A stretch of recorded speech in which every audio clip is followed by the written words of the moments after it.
কিন্তু ৭ মাস আগে যে সমর্থন ছিল রাজনৈতিক অরাজনৈতিক সব ধরনের মানুষের, সেই সমর্থন কি এখন আছে? নাই। এটার কোনো জরিপের ফলাফল আমাদের হাতে নাই। কিন্তু আমরা প্রতিদিন নানান ঘটনায়, নানান লোকজনের বক্তব্যে, নানান দলের বক্তব্যে, নানান ব্যক্তির বিশ্লেষণে, নানান ভাবে আমরা বুঝতে পারি যে ৫ই অগাস্টের পরে ডক্টর ইউনূসের সরকারের প্রতি সারা দেশের মানুষের যেটুকু সমর্থন ছিল সেটুকু এখন নাই।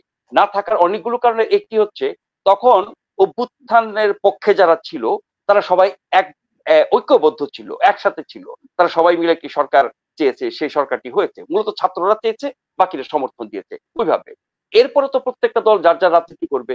ফলে ওই দলীয় রাজনীতি করতে গিয়ে এই দলগুলোর মধ্যে যেমন বিভক্তি, টানাপোড়েন, বিভেদ বেড়েছে।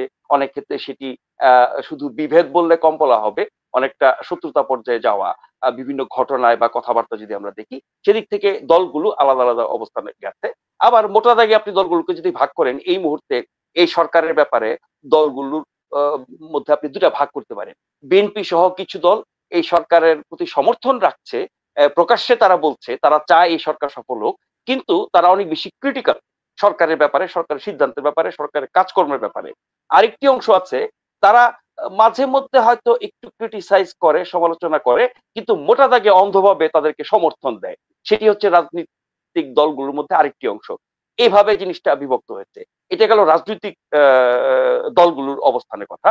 আর সাধারণ মানুষ আহ, যেহেতু ৭ মাসে দেশের আইন শৃঙ্খলা থেকে শুরু করে অনেক রকমের সমস্যা বেড়েছে আগের চেয়ে প্রতিনিয়ত, সেই বাড়া ক্ষেত্রে কারা দায়ী কতটুকু দায়ী সেটা আলাদা আলোচনা। কিন্তু এই সরকার গত ৭ মাসে সাধারণ মানুষকে, যারা রাজনীতি করেন না, রাজনৈতিক দলের সাথে যুক্ত না, সাধারণ মানুষ, তারা খেয়ে পরে বাঁচতে চায়, তারা নিরাপদে বাঁচতে চায়, তারা কাজ চায়, তারা আপনার কম দামে জিনিস কিনতে চায়, তাদের সবকিছু যে অধিকার নাগরিক হিসেবে সেগুলো নিশ্চিত হতে চায়, সেই মানুষগুলোর একটা বড় অংশ, আবারও বলছি এটা কোনো জরিপ নাই, হিসাব নাই, যে যার মতো করে বলেন, কিন্তু নানান মানে ঘটনায় পার্সেন্টেজ। হ্যাঁ আমরা বুঝতে পারি জনগণের একটা বড় অংশ এই সরকারের উপরে বীতশ্রদ্ধ।